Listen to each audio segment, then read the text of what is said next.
नमस्कार बंधुओं, आप सभी का स्वागत है हमारे चैनल की एक नई वीडियो पर।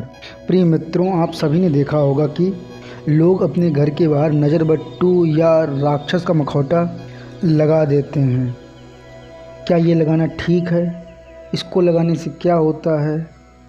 इस पर चर्चा करेंगे। बंधुओं, आज के परिवेश में किसी के पास भी समय नहीं है, परंतु यदि कोई बात नई सीखने को मिलती है तो उसके लिए समय जाया करना कोई गलत बात नहीं है। तो बने रहें वीडियो के अंत तक, निश्चित ही आपको एक नई जानकारी प्राप्त होगी।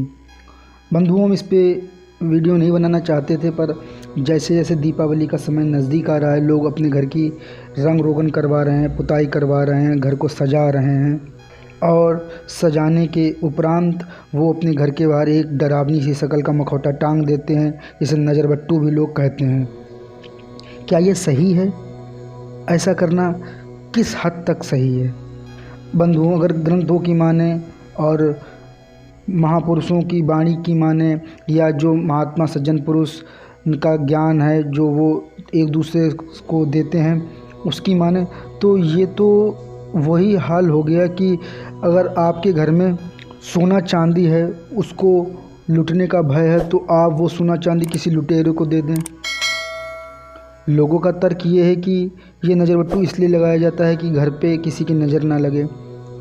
तो नज़र लगने के डर से क्या आप अपने घर की सुरक्षा की जिम्मेदारी किसी राक्षस, किसी डरावनी शक्ल के व्यक्ति को दे देंगे?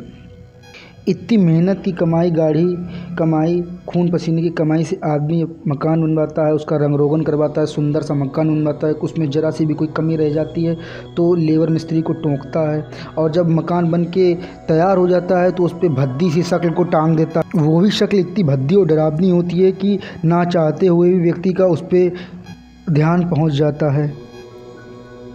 ऐसे घरों में अधिकतर BP, sugar, cancer, heart, thyroid जैसी बीमारियों का वास होता है। आप ध्यान करके देख लीजिएगा, फालिस की बीमारी ऐसे घरों में निवास करती है। अगर इन सब चीज़ों से बचना है तो आपको अपने घर के बाहर ये नज़रबट्टू या डरावनी शक्ल राक्षस का मुंह लगाने की कोई ज़रूरत नहीं। ये आपके घर की सुरक्षा ना करके आपके घर का माहौल ख़राब करता है, आपके घर में अशांति फैलाता है, आपके घर के सदस्यों के बीच में कलह, लड़ाई झगड़े इत्यादि करवाता है। रावण से बड़ा कोई राक्षस नहीं हुआ। इतिहास गवाह है, उसने भी अपने जो लंका थी उसके सुरक्षा के लिए सुरक्षा की जिम्मेदारी लंकनी को दी थी। वो भी एक राक्षस थी। क्या हुआ? क्या वो सुरक्षा कर पाई? तो बंधुओं, ये सिर्फ़ और सिर्फ अपने घर की अशांति को अगर आप बढ़ावा देना चाहते हैं तो ये मखौटा लगवाएं। अरे इतने प्यार से, इतनी मेहनत की कमाई से आदमी ने मकान बनवाया, उसका रंग रोगन करवाया, उसके बाद ये भद्दी शक्ल लगाने की ज़रूरत क्या है? मुझे ये ही नहीं समझ में आता। आपको कुछ लगाना है तो आप हनुमान जी की पताका लगा सकते हैं छत पर, राम दरबार लगा सकते हैं फ़ोटो, आप दुर्गा जी की फ़ोटो लगा सकते हैं, आप ओम का चिन्ह दरवाजे पे लगा सकते हैं, आप स्वास्तिक का चिन्ह दरवाजे पे लगा सकते हैं। ये राक्षस का मखौटा ही लगाना क्यों कंपलसरी हो गया, मुझे ये आज तक नहीं समझ में आया।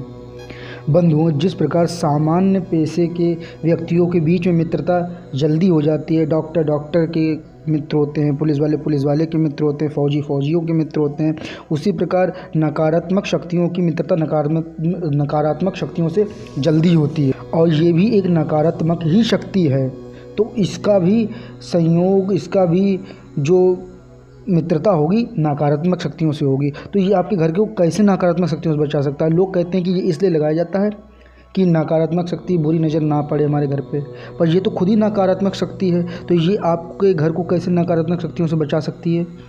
आप गणेश जी की भी फ़ोटो दरवाजे पे लगा सकते हैं, पर गणेश जी की फ़ोटो लगाने का विधान यह है कि गणेश जी की फ़ोटो आगे और पीछे दोनों लगती है, अर्थात घर से निकलते वक्त भी गणेश जी की फ़ोटो आपको दिखनी चाहिए, घर से के अंदर आते हुए भी आपको गणेश जी की फ़ोटो दिखनी चाहिए।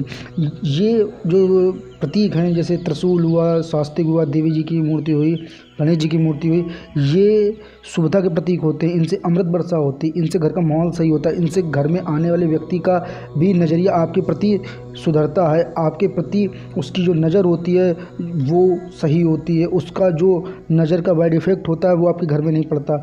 तो अगर आपको कुछ लगाना है तो ये लगाएं, ना कि राक्षस का मुखौटा। बंधुओं, आज के लिए सिर्फ इतना ही। मिलते हैं नए वीडियो में, तब तक के लिए जय महाकाल।